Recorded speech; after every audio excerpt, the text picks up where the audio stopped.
In today's video, I've got a classic quilt block that I want to show you how to make. It's called the log cabin quilt block, and it is super easy and you don't need a lot of material to do it. I'm actually going to show you two different versions. I'm going to show you the first version, which I made quite a few mistakes on because it's actually the first time that I've ever made it. So we're going to do one version of the log cabin quilt block, which will look like this. And then we're going to make a second version, and you'll notice the differences. Just trust me. We're going to go over all of the tips and tricks. It's super easy, and once you get the hang of it, you're going to want to make probably a bunch of them and make a giant quilt, because that's kind of what I want to do, but we're just going to roll with this for now. But anyway, grab your sewing gear and let's get into it. One of the things that I want to actually add into my videos is a little bit of chit chat about myself and put a little bit of my personality into the videos and just kind of give you some insight on why I'm doing this. On these quilt blocks, like I said, I come from a background where all of the patchwork that I did was all squares. That was just what I felt comfortable with. I would look at other quilt blocks and I would just think, oh, that's a little bit complicated and it seems like it takes too much time. Oh, I just have a very, very limited time that I can utilize for sewing. But when I've been doing these tutorials, it's been pretty interesting learning different techniques and figuring out what works and what doesn't, because you're not going to ever figure it out unless you actually get in there and do it. I mean, you can read and look at all of the tutorials in the world and you'll never really know exactly what goes into it until you're in the trenches and you're just figuring it out and you're like, okay, so this is supposed to go like this and this is supposed to go like this, but if I do it like this, I might get a better outcome. And that's exactly what I'm going to go over in this video, because I know for a fact, I know that I need to use my iron more. I need to press my blocks, press my seams, and utilize it way, way more than I'm doing. But it's one of those things to where I guess I just get into a rush and I'm like, oh, I need to get this done. I need to get this done. And I just need to figure out the correct balance and figure out what works to where, yeah, I can just take my time, do it the correct way, and then the end result ends up way easier and way better than I ever imagined. It'll come with time. I know that it will. I just need to slow down and stop and just figure it out. On to the video. All right, so first off, you are going to get your materials. This is one of the quilt blocks that actually works out super duper easy if you have a jelly roll. Now, I have never used a jelly roll. I have acquired scrap pieces from other people, but the pieces that I did get actually worked out beautifully for this block. So on the screen, go ahead and pause it if you need to, but this gives you the quantities and the sizes that you need for this quilt block.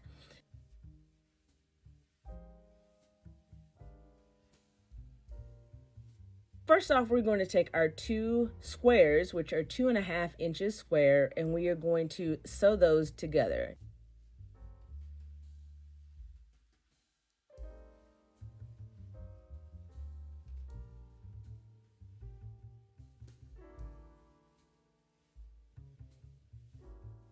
Yeah, this is the first mistake that I make, is finger pressing the seams.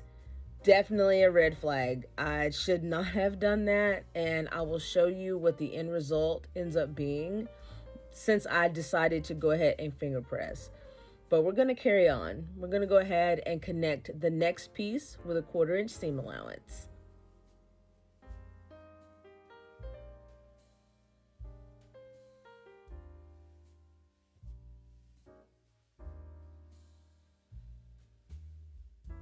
Quarter inch seam allowance for me actually lines up with the edge of my walking foot, which is what I'm using on my sewing machine.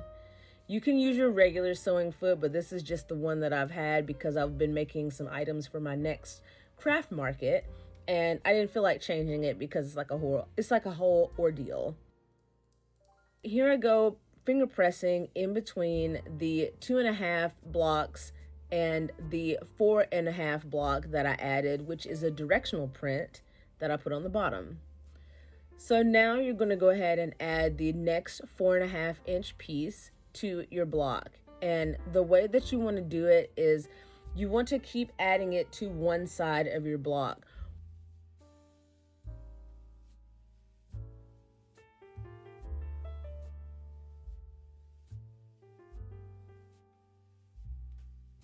You're just going to continue adding pieces to the same side of your block, and it's going to look like it's kind of swirling. It's kind of like in a swirling pattern.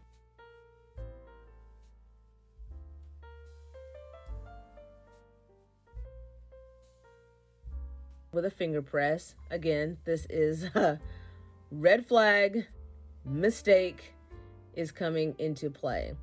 Now, what I learned when I made this block the first time, and I don't exactly know what I was doing, but I did not cut any pieces that were 6.5 inches long. I don't know what in the world I was thinking, but I had to actually go back to my stash and be like, okay, why am I missing some pieces? And I'm just like, okay, I'll just figure it out. So luckily I did have some yellow and some green pieces in my stash. I did get those 6.5 inch pieces cut, added that to my block, and went ahead and kept going. Now, once I got into a flurry and a frenzy, I guess you could say, I ended up sewing it to the wrong side of the block. And I probably could have left it, but I do feel like that it would change the look of the entire block.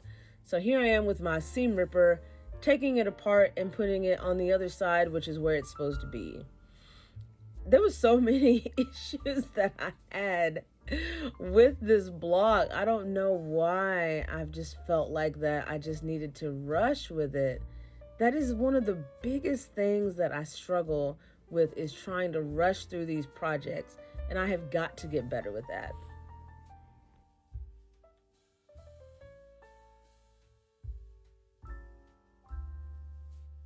Once you get into the groove and you see exactly what you're doing, you'll notice and you'll figure out exactly what side of the block that you need to add your next piece.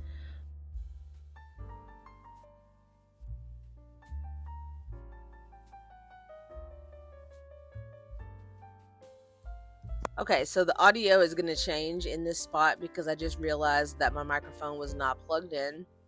It was sitting on the side, and I've been just using my phone microphone the entire time. So I apologize in advance if it sounds crazy in the first part of the tutorial. I don't know why I did that.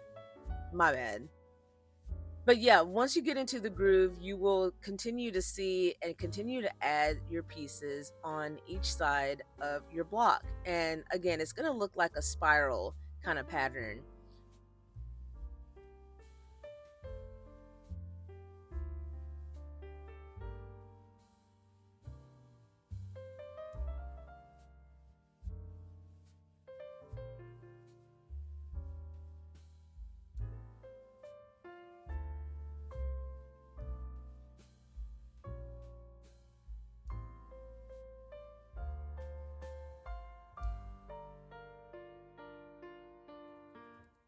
You'll just see that your pieces get bigger and bigger as you go. And if you've cut everything accurately and correctly, then it's going to look very, very nice. But again, this is where I'm looking at my pieces and I'm like, okay, something is looking kind of wonky here. I'm like, why does it look wavy and wonky? So the finished size of the block is going to be about 14 inches square. Now, since I finger pressed this entire block, I looked at it and I was going to press it at the end. That was going to be my idea. And once I did get my iron out and start pressing, things just were looking all sorts of jacked up.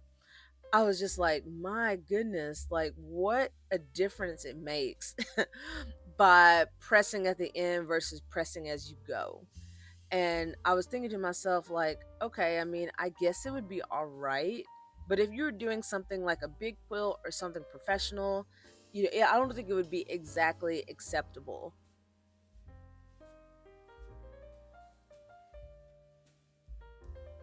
This is what my first block looked like once I got done pressing the back. This is the back of it, and then this is what the front looks like. Again, I guess it would be okay, but I could definitely tell how wonky that it looked and how wavy it looked in certain places. So I just thought to myself, okay, I have got to do this again. So what I decided to do was I cut out pieces of scrap fabric and I did the entire block again.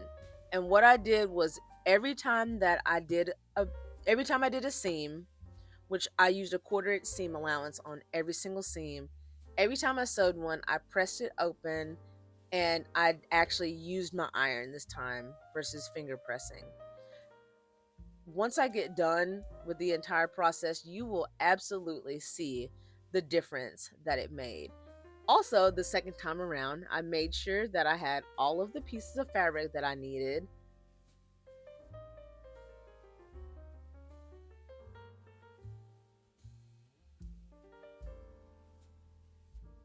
But as I'm sewing the second block, what I ended up doing was, in addition to pressing all of my seams open as I go, I did trim all of the pieces as needed.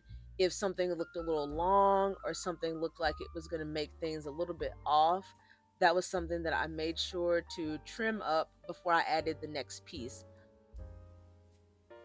And that's something I think that also helped it become a lot easier to sew. I did notice that as I pressed all my seams open and added the next piece wherever it needed to be, that with me having all of those seams open, it literally was super easy to add to the block. And yeah, so I would definitely recommend to press as you go. All of your seams are going to be way more accurate, and also make sure you trim as you go as well so that nothing gets all jacked up. It's one of those things where you live, you learn, you figure it out. If I hadn't done the first one, I never would have realized how important it was to actually press everything as I go. And again, I'm going to work on getting better with it.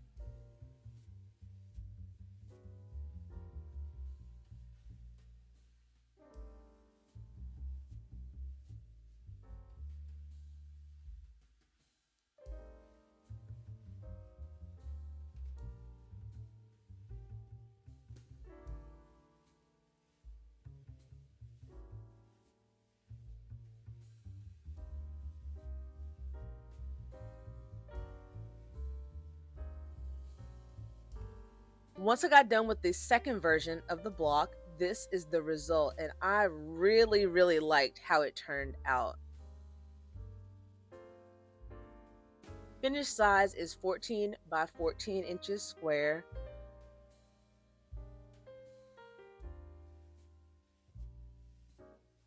I hope that you enjoyed this tutorial. Please let me know if you have any questions in the comments. If you enjoyed this video, I would definitely love to have you in the community. Make sure you subscribe for more easy and simple tutorials. And I hope to see you next time. Thanks for watching.